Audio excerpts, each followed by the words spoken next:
My mom humiliated me at my sister's engagement dinner in front of the wrong family.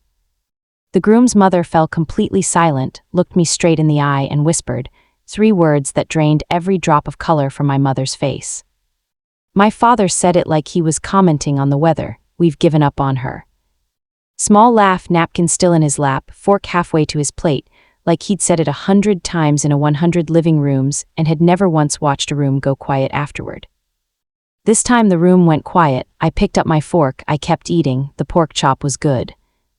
$40 worth of good, which I knew because I'd seen the prefix menu on the restaurant's website when Paige sent the dinner details. I had spent 3 seconds deciding whether to order it or the salmon, and the pork chop had won, and I was going to finish it. The woman sitting across from me had gone very, very still. Catherine Ellsworth, silver bob, gray blazer, a PC Philippe on her left wrist that I recognized from a presentation I'd sat through 18 months ago in a 42nd floor boardroom in Chicago. Had set her fork down with a precision that was almost surgical. Her eyes were on me, not on my mother, not on my father, on me, and in her expression was something I hadn't seen on a stranger's face in a very long time. The specific private arithmetic of a person doing math they already know the answer to. She picked up her wine glass, took one small sip, set it down. "Julia," she said in a voice that made 4 other conversations stop, "tell me about your cleaning work." I looked at her across the white tablecloth and the warm bread and the 47 people who were suddenly pretending to study their appetizer plates. I put down my napkin and I told her, "Let me back up about 10 years because none of this makes sense from the middle. My name is Julia Holloway. I'm 37 years old. I grew up in a 4-bedroom house in suburban Columbus, Ohio. The older of 2 daughters in a family where worth was measured in credentials, and credentials were measured in how well they'd look written on a card. My parents, Diane and Gerald Weston, were not cruel people. I want to be precise about this because cruelty implies intention, and what my parents did to me never felt intentional.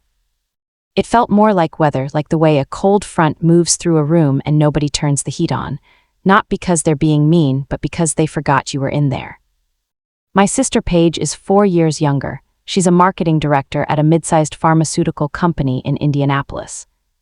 She has a master's degree in communications, a very clean LinkedIn profile, and a talent for being exactly what our mother envisioned when she imagined what daughters were for. She and I are not close. We are polite to each other the way countries with complicated histories are polite at international summits. Carefully, formally, with our real feelings filed in folders nobody opens. I didn't go to graduate school. I went to Ohio State for business administration, graduated in 3.5 years because I took summer classes, and started my cleaning company at 24 in a 1999 Ford Econoline van with a pressure washer I'd bought used off Craigslist for $340. I named it Holloway Commercial Services. I kept my own name for it because I knew even at 24 that I was building something and I wanted it attached to me. My mother told her friends I cleaned houses. She wasn't lying exactly, I just forgot to correct the missing part. The missing part was which houses, and the fact that houses had long since become hospitals and universities, and office complexes and federal courthouses, and the 283 people on my payroll and the operations in 14 states. But those are details. My mother was always more of a headline person. I almost didn't come to the dinner. Paige had called me 6 weeks before a Sunday afternoon. Her voice bright and careful the way it gets when she wants something and is trying to keep it from sounding like asking. She and Garrett were engaged, Garrett Ellsworth. She'd met him at a work conference 14 months ago. She was very happy. She'd love it if I could come to the engagement dinner. The dinner was at Clemens in downtown Columbus, private room, 40 guests. A prefix menu that I was right about, $40 for the pork chop. I said yes for one reason. My grandmother, Ruth Weston, 78 years old, bad heart, uses a wheelchair now, but still drives herself to church on Sunday mornings and calls it a free country when my mother protests. She is the only person in my immediate family who has ever asked me a real question, the kind with a follow-up, the kind that requires listening rather than just waiting for your turn to compare. When I was 26 and the van broke down on the I-70 and I called home from a gas station because I didn't have the money for the tow, it was Grandma Ruth who answered and said, "How much do you need?" And where's the gas station? Not a lecture, not a pivot to how this wouldn't have happened with a real job, just the 2 pieces of information she needed to fix it. She loaned me $800 that I paid back in 4 months. She had never mentioned it again. I came to the dinner because of Grandma Ruth. That was the only reason I was there. The first warning sign came the moment I walked in. My mother was already doing what she always did at gatherings, moving through the room in a smooth, practiced circle, introducing people the way luggage gets tagged at an airport. Tom, retired fire chief. Sarah, top of her nursing class. Marcus and Beverly, he's in finance and she teaches at OSU. She had a fact for everyone, a credential to highlight, a reason people should be impressed. When she reached me near the appetizer table, she looked at me for barely a second before glancing past me. "Oh, there's Carol," she said and walked away. I picked up a bruschetta and told myself it was fine, expected, even. I'd spent years convincing myself that my mother overlooking me was normal. After 37 years, you learn how to make peace with it. You practice long enough, and eventually it becomes second nature. I went to find Grandma Ruth, who was sitting by the window in her wheelchair with a glass of champagne she definitely wasn't supposed to have, and a look of cheerful defiance. She cupped my face in both hands when I reached her. "You look good," she said, which for her meant something very specific. "You look like yourself." It was the highest compliment she ever gave. "So do you." "I look like an old woman drinking champagne she's not supposed to have. Don't tell your mother." I stayed with her for a while. She asked about the Nashville expansion I'd mentioned last Thanksgiving, the only family holiday I still attended because she was there. She remembered my operations manager's name. She asked if the university contracts were being renewed. She actually listened to my answers. As the room filled, the Ellsworth family arrived together, which should have told me something. Garrett, whom I'd only seen in photos, was in his mid-30s with brown hair and an easy smile, the kind of man who gives up his seat on public transit without making a show of it. His father, Robert, carried himself like someone who owned real estate, which, as it turned out, he did. Commercial property development, third-generation family business in central Ohio, with plans to expand. Then Catherine Ellsworth walked through the door. I'd seen her before. She just didn't know that yet.